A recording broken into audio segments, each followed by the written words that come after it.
Hello students, मेरा नाम doctor Gajan पुरोहित है। आईआईटी जेम 2024 एग्ज़ाम का जो नोटिफिकेशन है वो आईआईटी मद्रास ने रिलीज़ कर दिया है। मतलब नोटिफिकेशन ही आया है, एक पोस्टर रिलीज़ किया है जहां पर उन्होंने डेट्स के बारे में इंफॉर्मेशन दी है कि कब आईआईटी जेम का जो फॉर्म है वो निकलेगा, उसकी लास्ट डेट क्या रहेगी, एग्ज़ाम डेट क्या रहेगी, रिजल्ट कब आने वाला है, एग्जाम पैटर्न क्या रहने वाला है, एलिजिबिलिटी क्राइटेरिया क्या है, ये सब कुछ वहां पे इन्होंने अपडेट किया है। मतलब काफी सारे स्टूडेंट्स का रहता है कि सर मैं अभी बीएससी थर्ड ईयर में हूं, मैं 4 ईयर डिग्री कोर्स कर रहा हूं, तो क्या मैं एलिजिबल हूं कि नहीं हूं।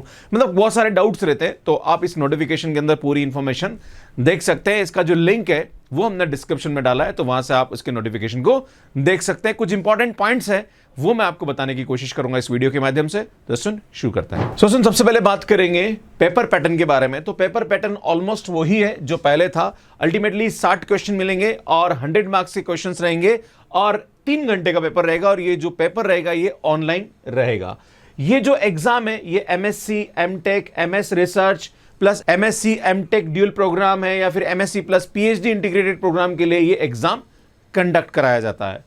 एग्जाम पैटर्न की बात करें या पेपर पैटर्न की बात करें तो यहां पे 3 सेक्शन आते हैं। सेक्शन ए के अंदर 30 मल्टीपल चॉइस क्वेश्चन होते हैं, जिसमें 10 क्वेश्चन 1 मार्क्स के होते हैं एंड 20 क्वेश्चन जो होते हैं वो 20 मार्क्स के होते हैं। अगर बात करा जाए तो इसका जो वेटेज होता है वो हमारे पास 50 मार्क्स का होता है। बात करी जाए सेक्शन बी के बारे में तो ये मल्टीपल सेलेक्ट क्वेश्चंस पूछे जाते हैं। यहां पे एक से ज्यादा ऑप्शन करेक्ट हो सकते हैं और सुन यहां पे 2 मार्क्स का हर क्वेश्चन का वेटेज होता है। ये 20 मार्क्स का यहां पे टोटल वेटेज रखता है। इसी टाइप से जो सेक्शन सी होता है ये न्यूमेरिकल आंसर टाइप क्वेश्चंस पूछे जाते हैं। यहां पर 20 क्वेश्चन आते हैं, जिसमें 10 क्वेश्चन जो होते हैं वो 1 मार्क के होते हैं और 10 क्वेश्चन 2 मार्क्स के होते हैं। टोटल यहां पे अगर वेटेज की बात करी जाए तो वो 30 मार्क्स का वेटेज होता है। इसमें ये जो टोटल 50 मार्क्स होते हैं इन पे कोई भी नेगेटिव मार्किंग नहीं होती है, सिर्फ इस ए सेक्शन पे नेगेटिव मार्किंग होती है। मतलब मल्टीपल चॉइस क्वेश्चन में नेगेटिव मार्किंग होती है, बी और सी में नेगेटिव मार्किंग नहीं होती है। सुनिए, ध्यान देने की जरूरत है। एलिजिबिलिटी क्राइटेरिया के अंदर यहां पे लिखा हुआ है कि कैंडिडेट हु हैड अपीयर्ड और appearing for their graduation exam are eligible to apply with the minimum 55% for the general OBC EWS and 50% for the reserve category their discipline programme. मतलब जो भी एससी एसटी कैंडिडेट है उनके लिए यहां पे 50% criteria रखा हुआ है। इसमें यहां पे ये नहीं बोला गया है कि आप अपने बीएससी के थर्ड ईयर में हैं और 4 ईयर डिग्री कोर्स कर रहे हैं तो आप एलिजिबल है, या फिर आप 4th ईयर में। यहां पे ऐसा कुछ भी बोला गया नहीं है। यहां पे सिर्फ ये बोला गया है कि आप अपने ग्रेजुएशन के फाइनल ईयर में अगर आप हैं तो देन आप इस एग्जाम के लिए यहां पे क्या होते हैं, एलिजिबल होते हैं। सुन, यहां पे कोई भी अपर एज लिमिट नहीं है। अगर आप 35 साल के हैं तो भी इस एग्जाम को दे सकते हैं, अगर आप 20 साल के हैं तो भी इस एग्जाम को दे सकते हैं। There is no age limit. यहां पे सुन, नंबर ऑफ अटेम्प्ट के बारे में भी कोई भी यहां पे नहीं दे रखा। आप जितने भी चाहें उतने अटेम्प्ट यहां पे दे सकते हैं। सुन, यहां पे जो इसकी वैलिडिटी होती है वो ओनली 1 ईयर के लिए होती है। मतलब आपने 2024 के लिए आईआईटी जेम एग्जाम दिया है तो 2024 में ही काउंसलिंग प्रोसेस में आप पार्टिसिपेट कर सकते हैं अगर आपकी अच्छी रैंक आती है। जैसे गेट का जो स्कोर कार्ड होता है वो 3 साल तक वैलिड होता है, राइट। मतलब आप 3 साल तक उस स्कोर कार्ड के थ्रू आप कहीं भी आप काउंसलिंग में पार्टिसिपेट कर सकते हैं 3 साल के लिए। पर आईआईटी जेम में ऐसा नहीं होता है। यहां पे जो वैलिडिटी होती है ओनली फॉर 1 ईयर होती है। तो ये इंपॉर्टेंट चीज है जो कि आपको समझने की जरूरत है। इसमें यहां पे जो ऑनलाइन एप्लीकेशन डेट के बारे में बोला गया कि इसकी जो डेट आएगी वो कब आएगी, तो इसमें जो रजिस्ट्रेशन है वो 5 सितंबर से यहां पे ओपन हो जाएगा और इसकी जो लास्ट डेट रहेगी वो 13 अक्टूबर रहेगी। मतलब 13 अक्टूबर तक आपको यहां पे फॉर्म फिल करना है। मैं आप सभी से निवेदन करता हूं कि जैसे ही इसका फॉर्म स्टार्ट होता है आप भर दीजिए। बहुत सारे स्टूडेंट्स लास्ट डेट का वेट करते हैं, आप ये ना करें। जैसे ही फॉर्म आ जाता है 5, 6 या 7, 8 तारीख तक आप यहां पे इसको फिल कर दें। कैसे आपको फॉर्म भरना है इसका पूरा प्रोसेस के लिए मैं एक वीडियो बनाऊंगा,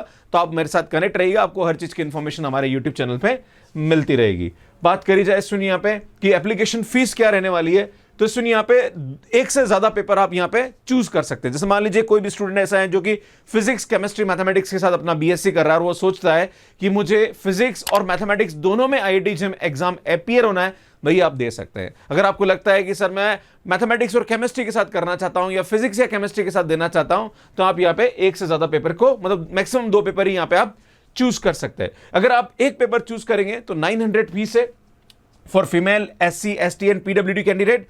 एंड अगर 2 पेपर चूज करते तो 1250 रुपए। अगर आप जनरल कैंडिडेट हैं तो यहां पे 1800 रुपए आपकी एक टेस्ट पेपर की फीस है और 2 टेस्ट पेपर अगर आप चूज करते हैं तो आपकी 2500 फीस है। अब बहुत सारे बच्चों का कंफ्यूजन होता है कि सर अगर हम 2 पेपर यहां पे चूज करेंगे तो क्या सर एग्जाम एक ही टाइम होगा या अलग अलग टाइम का होगा। तो इसके बारे में आपको नेक्स्ट स्लाइड में बताऊंगा कि अगर हमारे पास यहां पे अगर आप एक से ज्यादा पेपर चूज करते हैं तो यहां पे ये कॉम्बिनेशन होता है। जैसे यहां पे बात करी जाए केमिस्ट्री एंड मैथमेटिक्स दोनों एक साथ आ रहे हैं, मतलब यहां पे केमिस्ट्री और मैथमेटिक्स को आप चूज नहीं कर सकते हैं, है ना, या तो आप केमिस्ट्री में चूज कर सकते हैं या फिर मैथमेटिक्स में, मतलब जो भी सेम टाइम पे पेपर आ रहा है उस पेपर को आप एक साथ चूज नहीं कर सकते हैं। जैसे अगर केमिस्ट्री के साथ आप यहां पे अगर कोई लाइफ साइंस का स्टूडेंट है तो बायोटेक्नोलॉजी ले सकता है, अगर यहां पे केमिस्ट्री के साथ आप फिजिक्स ले सकते हैं, मैथमेटिक्स के साथ आप फिजिक्स ले सकते हैं, मैथमेटिक्स के साथ आप मैथमेटिकल स्टैटिस्टिक्स ले सकते हैं, मैथमेटिक्स के साथ आप इकोनॉमिक्स ले सकते हैं। तो ये हमारे पास यहां पे कॉम्बिनेशन है। तो केमिस्ट्री, जूलॉजी और मैथमेटिक्स का जो टाइम रहेगा वो मॉर्निंग में रहेगा,